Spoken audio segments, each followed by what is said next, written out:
Mornings with Zerlina, now on Sirius XM Progress. Welcome back to Mornings with Zerlina. Joining us on the phone is the Executive Director of Heeding God's Call to End Gun Violence, Bryan Miller. Good morning. Thank you so much for being here. I'm so happy to talk to you. Thank you. It's a great opportunity, and I'm grateful for it. I was ranting one day on the show, as us radio hosts do, about the fact, I just full disclosure, both of my parents are pastors, but I somehow grew up to become a very lefty feminist. And so I grew up with lots of honest conversations in my household about differing things, even some politics thrown in there. But an issue like gun violence, for me, it's political because there's a political solution to it in the form of more regulation, and there needs to be more government action. We've had, assault weapons bans, for example, in the past.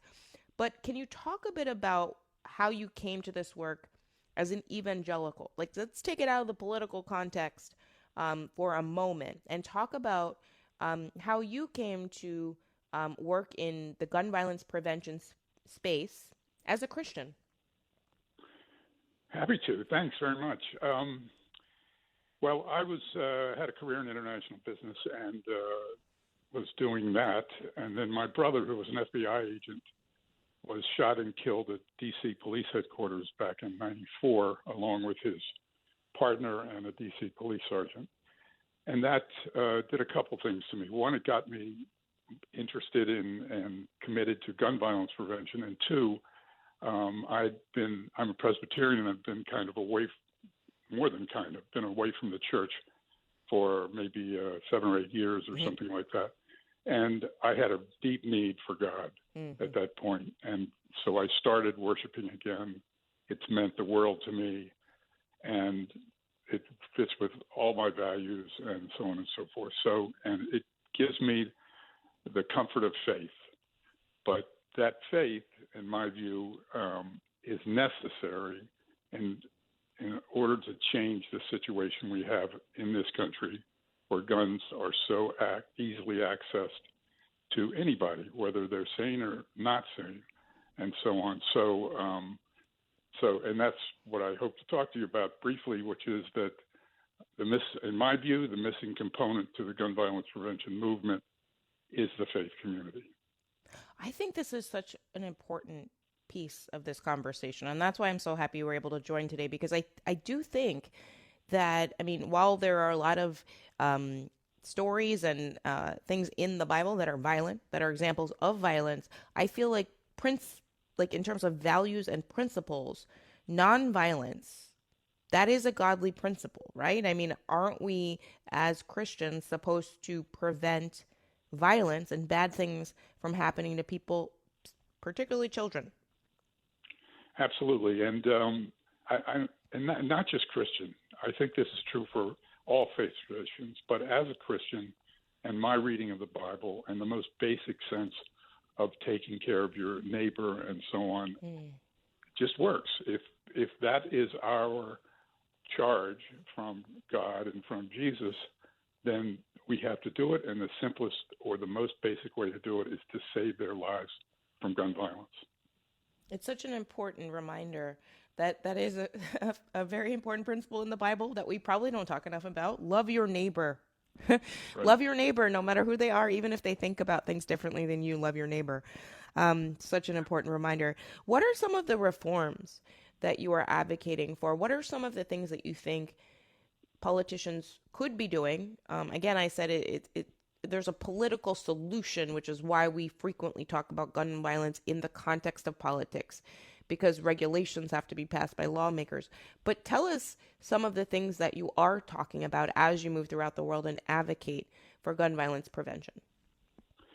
Yes, and I agree with you about politics. And I think that much of the faith community has stayed away from the issue of gun violence prevention because they view it as political. Mm-hmm. Well, I think that's an excuse. Politics are in everything in life. And to say that politics are keeping us from doing something about, as people of faith, about gun violence is just pushing it off to the side. So we urge, at Heeding God's Call, we urge churches, regional bodies, faith bodies, and so on, to get right into the politics, to demand change, not to be involved in partisan politics and elections. But there's plenty that can be done by lobbying, by getting your other people of faith and institutions of faith to take on particular issues and legislation and so on. In fact, I think it's absolutely necessary to bring about change. We at Heeding God's Call are working on four particular pieces of legislation here in Pennsylvania. One is called One Handgun a Month. It limits individuals to the purchase of no more than a single handgun in any 30-day period, which has been shown to devastate the illegal trafficking of handguns into markets like Philadelphia, where I live, which has such a big problem. Another is extreme risk protection orders, which are temporarily take guns if approved by a judge from people that are identified as being dangerous to themselves or others. Another one is the assault weapons ban and a prohibition on sale and possession of large capacity magazines. This is a particular one that I feel very strongly about because my brother was killed with an assault pistol. And then the final one is to prohibit the manufacture, sale, and transfer of ghost guns, these guns that are made in kits so that law enforcement can't trace them back and use them in dealing with crime.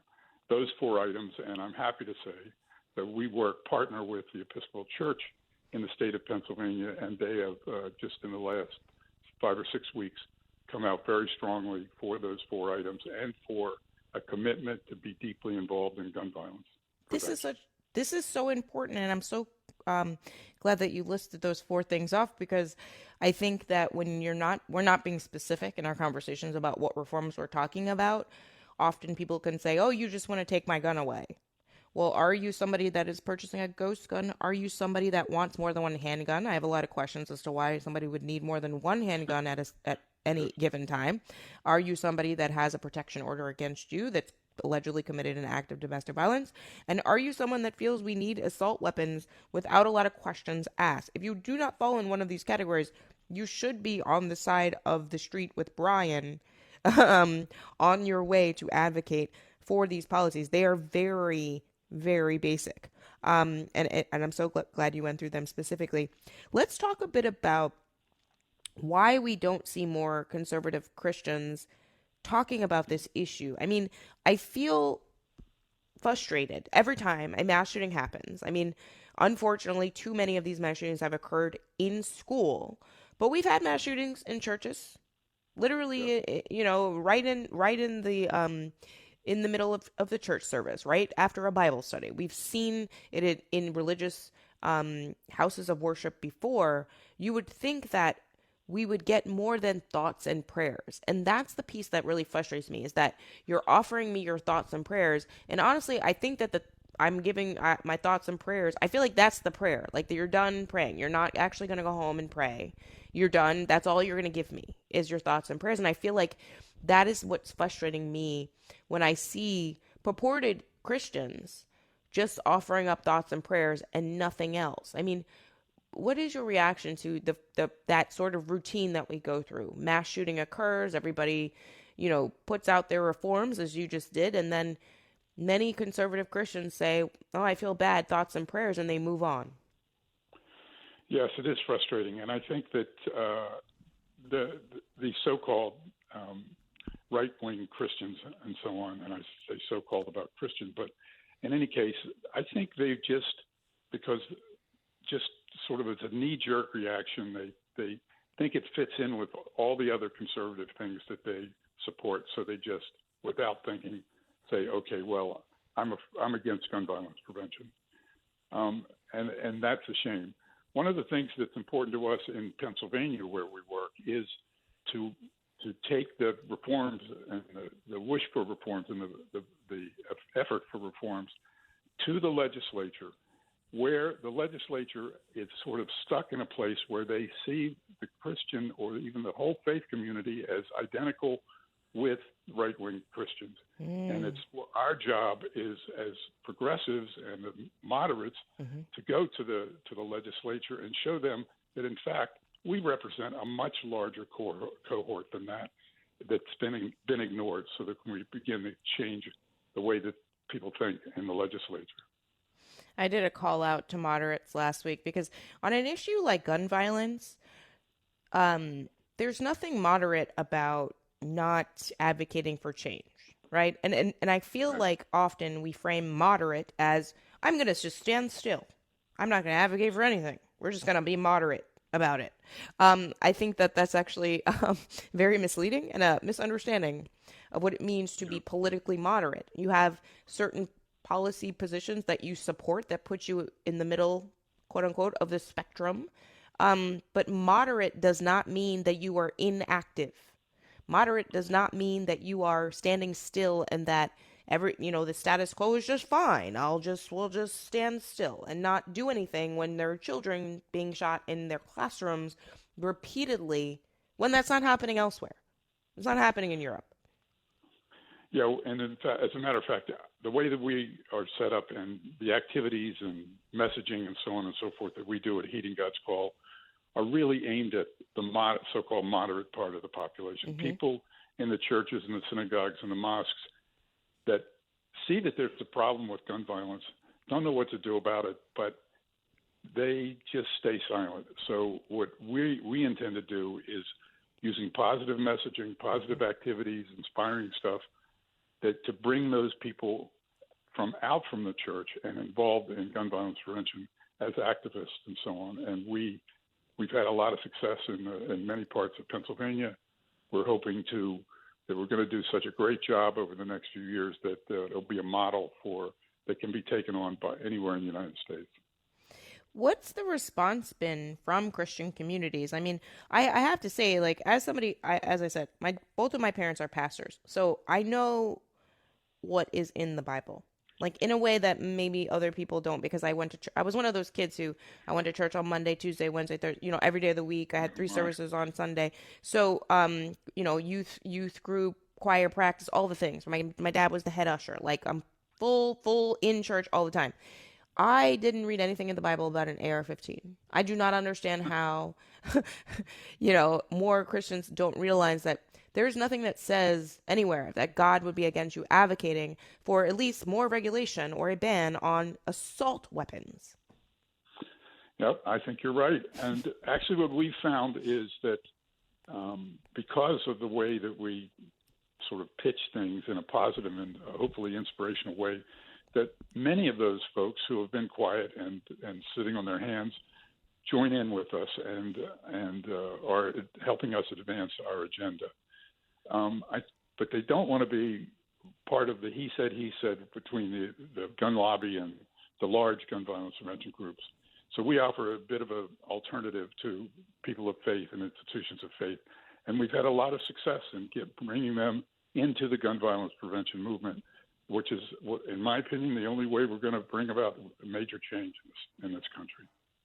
So important, and I am so grateful to you. So how can people get involved in your work? I know you work primarily in Pennsylvania, but I think it's important for everybody to know how to contact and read more about your organization, because, as I said, this was one of those days where, in the aftermath of the most recent school shooting at a Christian school in Nashville, Tennessee, I might add, where the pastor's daughter, 9-year-old child, was killed.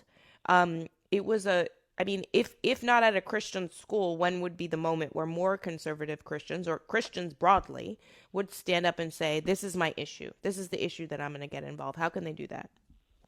Well, thank you for that opportunity. As a matter of fact, we're eager to help anybody across the country get involved and help bring the faith community into leadership about gun violence prevention. The easiest way is to get on our website, and it's also a chance to find more about us. And our website is heedinggodscall.org. Very simple. 3 words, heedinggodscall.org. And we'd love to hear from people, and we will respond to anyone who reaches out to us. Bryan Miller, Executive Director of Heeding God's Call to End Gun Violence. I'm so grateful for you for taking the time for being here, and I'm sorry for the loss of your brother, but I think that as so many people who have lost somebody do. You took your pain and you turned it into protest and advocacy to make the world safer for the rest of us. And that's the godly lesson in all of it, I think. Thanks so much, Zerlina. It's great talking with you today. You Thanks. too. Thank you so much. Please stay safe. We're going to take a very quick break, and then I will wrap the show on this historic Tuesday. We'll be right back after this break.